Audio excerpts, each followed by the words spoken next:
The Lifestyle Show, presented by Selina MacKenzie. Petra Boddington is a licensed menopause champion whose mission is to empower women to reclaim their vitality, confidence and well-being during this transformative stage of life. I'm delighted to say she joins us now. Welcome to the show, Petra. Thank you, Selina. Thank you very much for having me on. You're very welcome. So first of all, what is a menopause champion and how did you become one? So I became a menopause champion as part of Menopause Experts Group, which is an initiative in the UK and worldwide, spreading awareness of menopause and its symptoms and how we can help each other and repower each other to have the best time during our menopause and not for it to be a negative experience. Yeah. I got involved because of my own menopausal symptoms and of course my friends, you know, we're all the same sort of age, so we're all going through the same thing, and I wanted to find out more about it and what I could do to help myself and others. Yeah, and you're definitely doing that. I think it's important to know that it's not just about night sweats and hot flushes, is it? It can actually be really debilitating for some people. For some, yes. I mean, there's the more obvious symptoms. There's the hot flushes and the night sweats. There's the rages, you know, the mood swings, you know, oh, we're going crazy kind of thing. And there's so much more to it than that. There's so much more cognitive decline that we don't appreciate, a loss of confidence, anxiety, our stress is increased. We can cry for no reason at all. We can have symptoms like headaches, persistent headaches and painful aching joints, thinning hair, dry itchy skin. I mean, there's so many different things. And when you put them all together, it all comes under the umbrella of our hormones declining and having an impact on every cell of our body. Yeah. Yeah. A friend actually messaged me when she heard that you were coming on, and she said, can you ask the menopause doctor this? And she wasn't joking. She said, my partner keeps saying she thinks I've got dementia because I just can't remember anything. And could it be the menopause? And I'm guessing you'll say it can be. Yeah, absolutely. I just need to point out, though, I'm not a doctor, only a champion. I mean, I do have quite a lot of qualifications to go with this, but I'm definitely not a doctor. So there are many cognitive functions that are impacted. The brain has a lot of receptors. Every cell in our body has receptors for our hormones. And when that's declined, there are going to be, you know, these less obvious symptoms of menopause. But we can do something about it. Well, yes. And we'll come on to that. But as far as the science is concerned, I know that it's a change in hormones. I think we're losing estrogen. Why do we have things like hot flushes? What's going off in our body? Well, yeah, as the levels of estrogen are declined, as I said, it has an impact on the brain, and our brain controls pretty much everything that we do in our body, and it also controls our body temperature, and that is then affected by the lack of estrogen, trying to keep it in really simple terms. So where the brain would manage the temperature before, it's now more sensitive, so right. It sends the wrong signals. Okay. Now, there's a couple of things I've learned from you that actually I had no idea. The first one being that wine or alcohol does not mix with the menopause or even with HRT. So if you feel like all of a sudden you're getting really bad hangovers or you're not feeling too good when you have those couple of glasses of wine, it could be down to the menopause. It certainly could be. So again, as the estrogen, I can't speak today, that's menopause.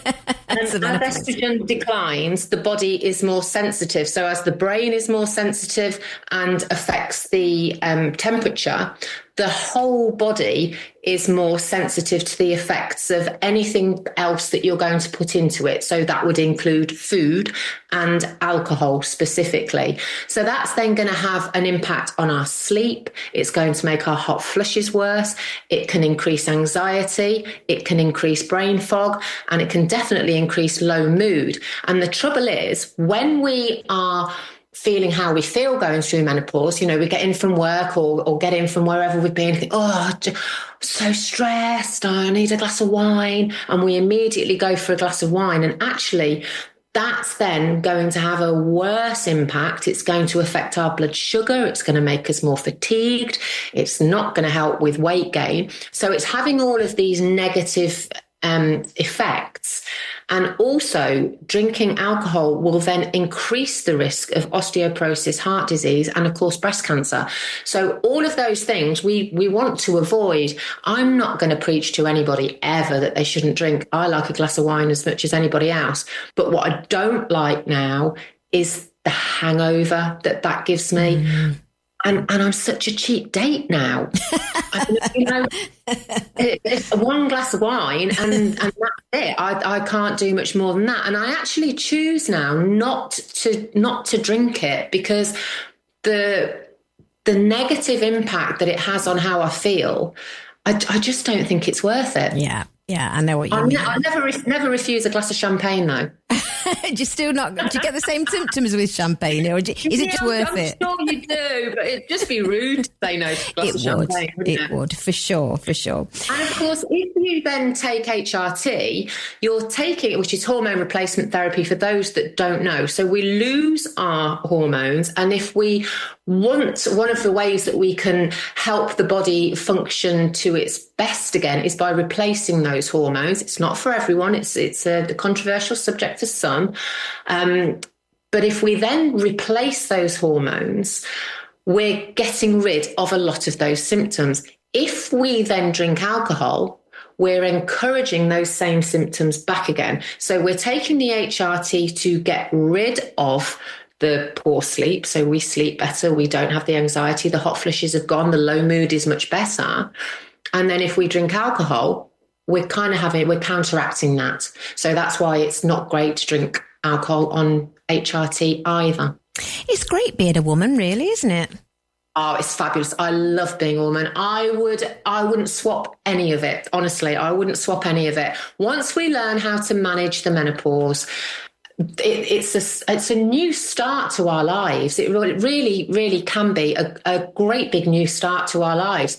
The options that we've got to help ourselves are so much more than our mothers had, than our grandmothers had. And people often say to me, oh, this menopause, it's just the latest thing, isn't it?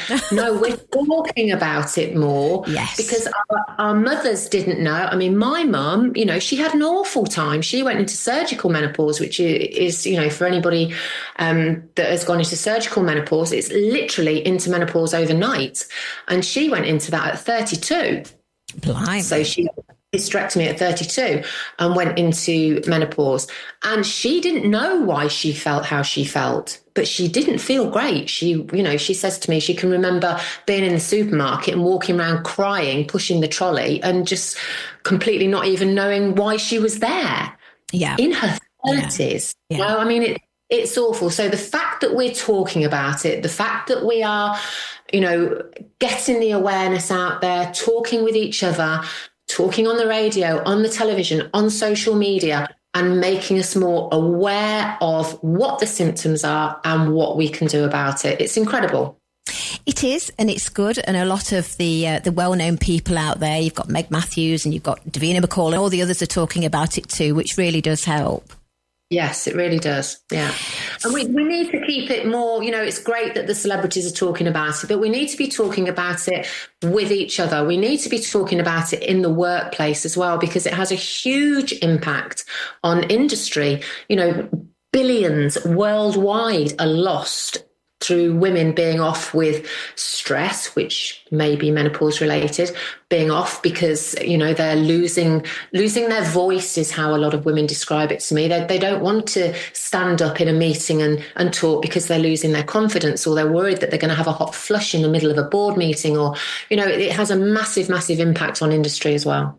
Yeah, I know you mentioned to me about a lady that was something like a corporate person, she normally very, very confident, and all of a sudden she got social anxiety. Yeah, absolutely. And didn't want to leave the house.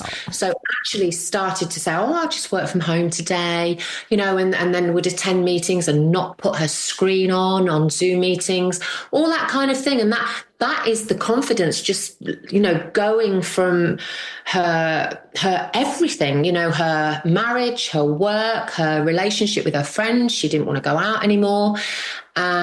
We had quite a few consultations to overcome this, and we managed to get her back into the workplace, back out there, and she's absolutely loving life again in her 50s, and also loving her husband again in her 50s, which is fantastic news for them both. Yeah, he's probably loving her as well now. He says it's like a new wife. Now, something else that I learned from you, I know a few people that have said, oh, I sailed through it in 2 weeks. I got a few hot flushes and then I was fine. So I've been through the menopause. I'm fine. But you explained to me that you never actually finished with the menopause. It's just that your symptoms might go, or your obvious symptoms. Your more obvious symptoms. Yeah. I mean, once you start to lose your hormones, unless you replace them with the hormone replacement therapy, they're not coming back. They're gone. Yeah. So that will continue then. The decline will continue then for as long as you're alive. That doesn't mean that you are going to be obviously symptomatic, because those symptoms may change. And it could be that you sail through your 50s and sail through the one day that is menopause, which is the 365th day that you've gone without menstruating. Anything after that is postmenopausal, and that can still have all of the effects that we've talked about, the brain fog, the low mood. You could suddenly start having hot flushes in your 60s when you're miles away from what was your original menopause. So things can change as you go on. And again, you shouldn't have to suffer. You shouldn't have to struggle. And I've just been in a meeting with two wonderful ladies before I came to you, and we were saying the same thing. I mean, I don't sleep that badly. It's not that bad. But it's bad. I've got a bit of brain fog, but it's not that bad. Well, how bad does it have to be before we do something about it? Because we do get very comfortable in our uncomfortable, and we just get on with it. And for some, they can get on with it forever, and for others, it will get worse. But we will always have that decline in the hormones. And it's not just the external obvious symptoms as well. The lack of estrogen in our body also will then have an impact on our bone health, our heart health, our cardiovascular health, our brain. So all of the things that we would associate with being older, osteoporosis, heart disease, dementia, Alzheimer's, cardiovascular disease, all of those are at a higher risk when we lose our hormones. So would a lady who hasn't got any obvious symptoms, say one of these women who said, right, I've sailed through it, I'm fine, should they still be on HRT then? It's totally up to them, really, or it should be totally up to them. It's about quality of life and choice, isn't it?